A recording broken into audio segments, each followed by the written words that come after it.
Night, forcing the airport's closure and grounding flights from far-flung destinations around the world, including flights to and from the U.S. This was the scene at airports from New York to Delhi. Passengers waiting for word on their flights. An estimated 1,300 flights impacted, along with 200,000 passengers.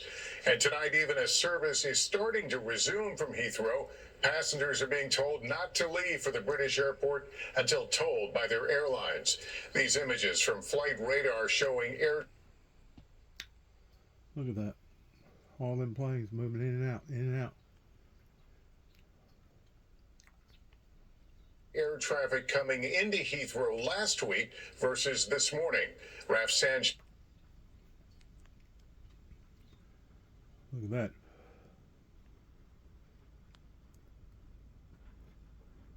Wonder how many millions of dollars that costed per hour. Per hour. Versus this morning. Raf Sanchez is in the UK and has the latest. Tonight, a trickle of flights beginning to land at London Heathrow after this towering blaze forced a total shutdown of one of the world's busiest airports and unleashed a global wave of travel chaos. We don't know what to do. We have a group of 12 of us from the United States. The airport CEO apologizing for the mess. This is unprecedented. It's never happened before. I hope people appreciate that we do not close down the airport unless we have severe safety concerns. Heathrow usually sees 1,300 daily takeoffs and landings, but for much of the day, its runways were a parking lot, leaving passengers stranded and travel plans upended. If we don't get one today, should we assume that we'll get one tomorrow? So you don't know? Blair Butler was supposed to fly home to Austin from Rome via London. We don't know. If we're getting out today, probably not. There's no flights. What we've been told is there's no flights available. The fire erupted at a power station, knocking out Heathrow's electricity, plunging passengers into darkness and paralyzing escalators in silent terminals. I feel like I've been picked up and dropped by aliens. Police say that I tried to warn them.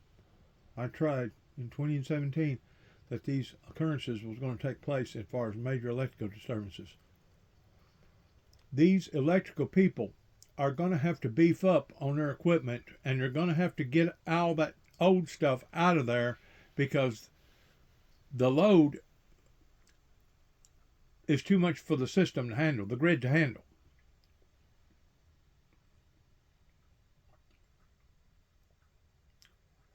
To think that something like that right there caused that much trouble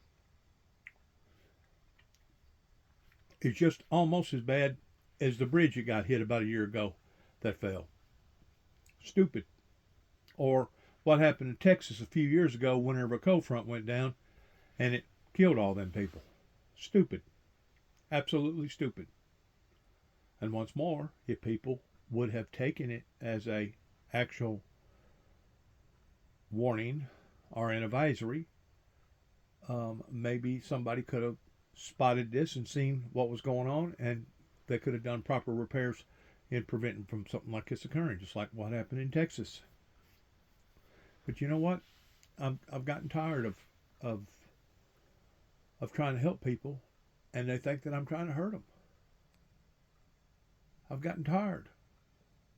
I tend to wonder if there is any help for civilization anymore. It's as if they're all running in a rud mash, a fast dash to see who can start Third World War to annihilate the world. It's crazy. No evidence of foul play, but an investigation now underway by counterterrorism officers. The approach to Heathrow is normally the spot of some of the heaviest traffic in London, but you can see today the roads are closed and empty. More than 100 flights were mid-air en route to Heathrow when it was abruptly shut. 6 of them diverted to Washington Dulles, another 5 to New York JFK. Jeff Ayland was supposed to fly home to London last night. His new plan? Yeah, so it's Atlanta to Detroit, which would be good, and then Detroit to Amsterdam Schiphol, which is an airport I know very well, and then Amsterdam Schiphol to Birmingham, England, and then I have to get a vehicle to transfer me from... How grueling. Nothing but grueling. Whenever you have to be laid over for a day or two or a night or two, I mean, it just gets everything out of whack. And plus, it's tiresome me. It's for me from Birmingham back to London Heathrow. One journey in a snarl of global air travel that'll take days to unravel. Raf joining us now from outside Heathrow. Raf, what is the status at the airport right now? Well, Lester, flights are taking off and landing here, but it is still a partial service. Heathrow says it hopes to have full service restored tomorrow, but there will still be a major backlog that needs clearing. Lester.